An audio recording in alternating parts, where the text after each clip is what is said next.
ನಾನು ಪ್ರಪ್ರಥಮ ಈ ಇಂಟರ್ನ್ಯಾಷನಲ್ ಲಿಂಗಾಯತ್ ಯೂತ್ ಫೆಡರೇಷನ್ ಪ್ರಾರಂಭ ಆದಾಗ ಬಸವ ಸಮಿತಿಯಲ್ಲಿ ನಾನು ನೆನಪಿದೆ. ಆವಾಗ ನಾನು ಬೃಹತ್ ನೀರಾವರಿ ಸಚಿವನಾಗಿದ್ದೆ.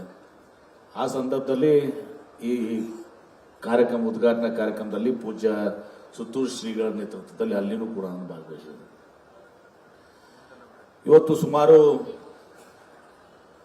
2013 ಅದು ಆಲ್ಮೋಸ್ಟ್ 11 ವರ್ಷ ಮೇಲಾಯ್ತು. ಈಗ ಯಶಸ್ವಿಯಾಗಿ ಇವತ್ತು ದಿವಸ ಈ ಇಂಟರ್ನ್ಯಾಷನಲ್ ಲಿಂಗಾಯತ್ ಫೋರಂ ಹೊತ್ತು ತನ್ನ ಕಾರ್ಯನಿರ್ವಹಿಸ್ಕೊತ ಬಂದು ಇವತ್ತು ವೀರಶೈವ ಲಿಂಗಾಯತ ಸಮುದಾಯದ ಏನು ಯುವಕರಿದ್ದಾರೆ, ಯುವತಿಯರಿದ್ದಾರೆ, ಸಹೋದರ ಸಹೋದರಿಯರಿಗೆ ಮಾರ್ಗದರ್ಶನ ಮಾಡುವ ಮೂಲಕ ಅವರಿಗೆ ಉದ್ಯೋಗಕ್ಕಿಂತ ಜಾಸ್ತಿ ಅವರು ಸ್ವತಃ ಉದ್ಯಮಿ ಆಗಲಿಕ್ಕೆ ಎಲ್ಲ ರೀತಿಯ ಸಹಾಯ ಸಹಕಾರಗಳನ್ನ ಮಾರ್ಗದರ್ಶನವನ್ನು ಮಾಡ್ತಾ ಇದ್ದಾರೆ. ಅವರಿಗೆ ನಾನು ಹೃದಯಪೂರ್ವಕವಾಗಿ ಅಭಿನಂದನೆಗಳನ್ನು ಸಲ್ಲಿಸಲಿಕ್ಕೆ ಬಯಸ್ತೇನೆ.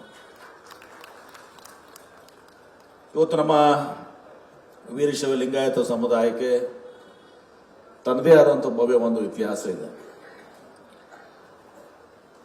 ಇವತ್ತು ನಮ್ಮ ಸುಭಾಷ್ ಆಡಿಯವರು ಮಾತನಾಡ್ತಿದ್ರು, ಶೈಕ್ಷಣಿಕವಾಗಿ ನಾವು ಮುಂದುವರಿಬೇಕು, ಸಾಮಾಜಿಕವಾಗಿ, ಆರ್ಥಿಕವಾಗಿ.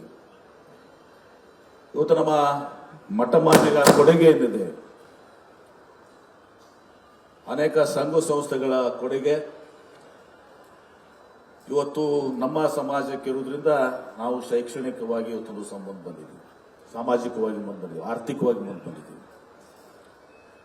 ಹಳೆ ಮೈಸೂರಿನಲ್ಲಿ ಇವತ್ತು ಮೈಸೂರು ಮಹಾರಾಜರು ಮತ್ತು ಸುತ್ತೂರು ಮಠ ಬಹುಶಃ ಈ ಭಾಗದಲ್ಲಿ ಶೈಕ್ಷಣಿಕ ಕ್ರಾಂತಿಯನ್ನ ಮಾಡುವ ಮೂಲಕ, ಆ ಕಡೆ ಮಧ್ಯದಲ್ಲಿ ತುಮಕೂರಲ್ಲಿ ಸಿದ್ಧಗಂಗಾ ಮಠ, ಇವು ಇವತ್ತೂ ಸಹ ಶಿಕ್ಷಣ,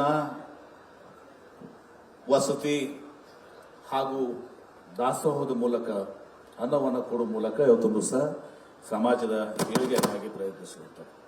ಕೇವಲ ನಮ್ಮ ಅಷ್ಟೇ ಸಮಾಜ ಅಲ್ಲ, ಇನ್ನಿತರ ಸಮಾಜಗಳಿಗೂ ಕೂಡ ಇವತ್ತು ಬಡವರಿಗೆ, ಹಿಂದುಳಿದವರಿಗೆ, ಅಲ್ಪಸಂಖ್ಯಾತರಿಗೆ, ದಲಿತರಿಗೆ ಎಲ್ಲರೂ ಕೂಡ ಶಿಕ್ಷಣ ಮತ್ತು ವಸತಿ, ಅನ್ನವನ್ನು ಕೊಡುವಂತ ಕೆಲಸ ಮಾಡಿದೆ. ಇವತ್ತು ನಾವು ನಮ್ಮ ಇತಿಹಾಸವನ್ನು, ಭವ್ಯವಾದ ಇತಿಹಾಸ, ಯಾಕೆ ನಮಗೇನಾಗಿದೆ, ಈ ಉತ್ತರ, ದಕ್ಷಿಣ ಮತ್ತು ಮಧ್ಯ ಕರ್ನಾಟಕ, ನವೀನವರು, ನಮಗೆ ಅದು ಲಿಂಕ್ ತಪ್ಪಿದೆ. ಯಾವಾಗಲೂ ಕೂಡ ನಾವೇನೋ ಮಾಡಿದ್ರು ನಾವು ಉತ್ತರ ಕರ್ನಾಟಕದಲ್ಲಿ ಮಾಡ್ತೀವಿ, ನೀವೇನಾದ್ರು ಮಾಡಿದ ಈ ಕಡೆ ದಕ್ಷಿಣ ಕರ್ನಾಟಕ ಮಾಡ್ತೀವಿ. ಎಲ್ಲೋ ಒಂದ್ ಕಡೆ ಆ ಇದ್ರ ವೃದ್ಧಿ ಆಗ್ಬೇಕು.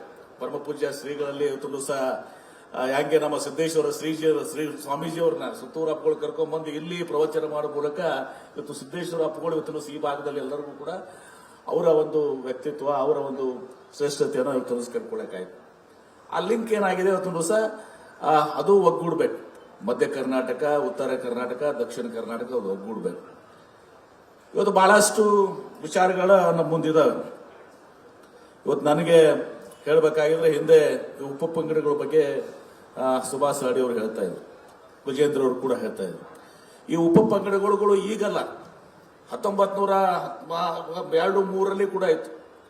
ವೀರಶೈವ ಮಹಾಸಭಾ ಪ್ರಾರಂಭ ಮಾಡಬೇಕಾಗಿದ್ದ ಮುಖ್ಯ ಉದ್ದೇಶ ಅವಾಗ 1902-3 ಸಿದ್ಧಗಂಗಾ ಲಿಂಗರಾಜರು, ಅರ್ತಾಡ್ರು, ರುದ್ರಗೌಡರು ಮತ್ತು ನಮ್ಮ ಹಾನಗಲ್ನ ಪರಮ ಪೂಜ್ಯ ಶ್ರೀಗಳು ಅವತ್ತು ಅದನ್ನ ವೀರಶೈವ ಮಹಾಸಭಾ ಕಟ್ಟುವಂತ ಕಾರಣನೇ ಈ ಒಂದು ಉಪ ಪಂಗಡಗಳನ್ನು ಒಗ್ಗೂಡಿಸ್ಲಿಕ್ಕೆ ಅಂತ.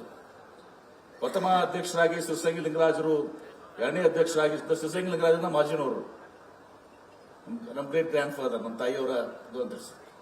ಅವಾಗ ಸಿದ್ಧಗಂಗಾ ಲಿಂಗರಾಜರು ಕರೆ ಕೊಡ್ತಾರ, ಇಲ್ಲಿ ಮೈಸೂರು ಮಹಾರಾಜರು, ಸುತ್ತೂರು ಸ್ವಾಮೀಜಿಯವರು ಈ ಭಾಗದಲ್ಲಿ, ಆ ಕಡೆ ಸಿದ್ಧಗಂಗಾ ಮಠ, ಆ ಕಡೆ ದಕ್ಷಿಣ ಕರ್ನಾಟಕದಲ್ಲಿ, ಉತ್ತರ ಕರ್ನಾಟಕದಲ್ಲಿ ನಾವು ಮೈಸೂರು ರಾಜಧಾನಿ ಮುಂಬೈ ಪ್ರಾಂತದಲ್ಲಿದ್ದೀವಿ, ಆ ಕಡೆ ಹೈದರಾಬಾದ್ ಕರ್ನಾಟಕ ಪ್ರಾಂತದಲ್ಲಿದ್ದೀವಿ. ಆವಾಗ ಪ್ರಥಮ ಮಹಾಧಿವೇಶನ, ಎರಡನೇ ಮಹಾಧಿವೇಶನದಲ್ಲಿ ಇವತ್ತು ಸಿದ್ಧಗಂಗಾ ಲಿಂಗರಾಜರು, ಅರ್ತಾಡ್ರು ಒಂದು ಕರೆ ಕೊಡ್ತಾರೆ ಅವತ್ತು ಸಮಾಜಕ್ಕೆ, ಪ್ರತಿಯೊಂದು ಜಿಲ್ಲೆಯಲ್ಲಿ ನೀವು ಶಿಕ್ಷಣ ಸಂಸ್ಥೆಗಳನ್ನು ಪ್ರಾರಂಭ ಮಾಡಬೇಕು ಅಂತ.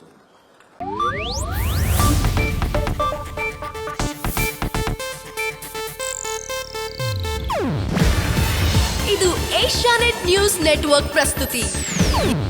ನೀವು ನೋಡ್ತಿದ್ದೀರಾ ಏಷ್ಯಾನೆಟ್ ಸುವರ್ಣ ನ್ಯೂಸ್.